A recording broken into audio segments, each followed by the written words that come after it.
What's going on, painting company owners? Brandon from Painter Marketing Pros here. Have my co-host Lavin attached at the hip for today's live video. Happy Sunday. Very excited for tomorrow, Monday. Favorite day of the week. Love it. Love the weekends too. They're good. But how do you incentivize your painters? How do you, and not just painters, but employees in general? And you know, most of them are ultimately going to be painters. So how do you incentivize painters? I think it's an underappreciated topic. You know, I think this idea of kind of making your employees feel valued and motivated, you know, not just so that they don't leave. That's obviously part of it, but also so that they just produce better work, right? Happy employees tends to lead to happy customers, and happy customers tends to lead to business growth and profitability. So what do you do to kind of motivate, inspire your painters? And there are a variety of different tactics, but I think a couple things kind of helpful to keep in mind is, you know, number one, you want to make things collaborative. I think there needs to be sort of a mix of collaborative and competitive. A little bit of competitive is okay.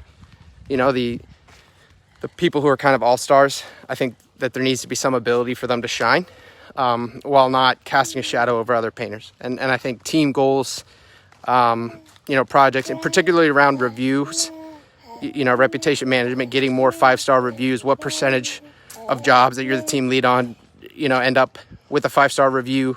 Are you able to build that rapport with the customer and ultimately deliver the customer satisfaction, the customer happiness call at the end, and get the 5-star review? You know, having cruises, like a cruise giveaway, you know, once every quarter. Cruise is just one example, but they're cheap. People tend to value recognition. People tend to value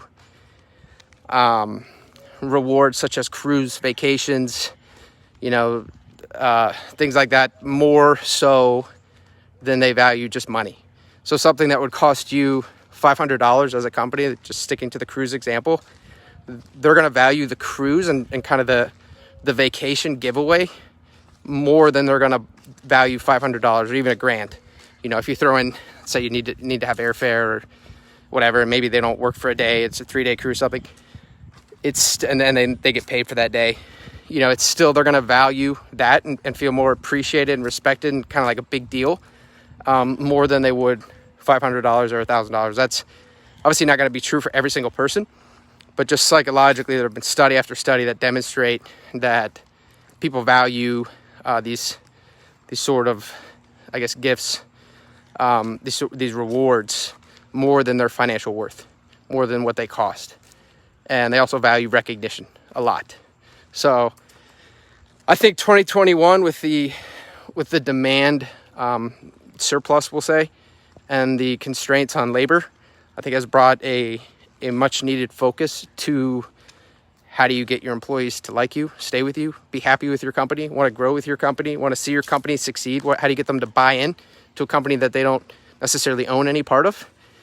And I hope that, you know, as the market kind of corrects and the supply and demand reach a sort of more of a state of equilibrium, that we can kind of keep that focus. You know, I think that the most successful painting companies will keep that focus.